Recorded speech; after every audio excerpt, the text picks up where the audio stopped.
16 April 1970 रोजी दिल्ली वक्फ बोर्डाने दिल्लीमध्ये केंद्र सरकारच्या जमिनीवर दावा सांगितला।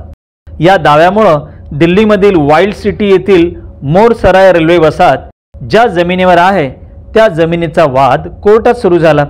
रेल्वे विभागाचं म्हणणं होतं की ही जमीन त्यांनी केंद्र सरकारकडून घेतली आहे, तर केंद्र सरकारने दावा केला 60 वर्षापासून ती जमीन स्वतःच्या मालकीची आहे। तसेच वक्फ बोर्ड कायद्याचा आधार घेऊन बेकायदेशीररित्या केंद्र सरकारच्या जमिनीवर कब्जा करून ठेवत आहे। हे केवळ वरवर दिसणारं उदाहरण, परंतु देशात अशा हजारो घटना घडल्या आहेत। वक्फ बोर्ड एक नोटीस देऊन टाकतं आणि त्या जमिनीची मालकी वक्फ बोर्डाच्या नावावर होऊन जाते। खासगी जमिनीवर या बोर्डाचा कब्जा होतोच, पण चक्क केंद्र सरकारच्या जमिनीवर सुद्धा या बोर्डाचा कब्जा, हे तर अतिच झालं।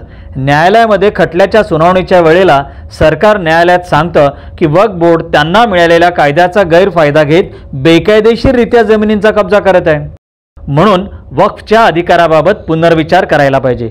याच पार्श्वभूमीवर केंद्र सरकारनं नवीन कायदा आणून देशाचं सार्वभौमत्व व संविधान सुरक्षित ठेवण्याचा प्रयत्न केला आहे।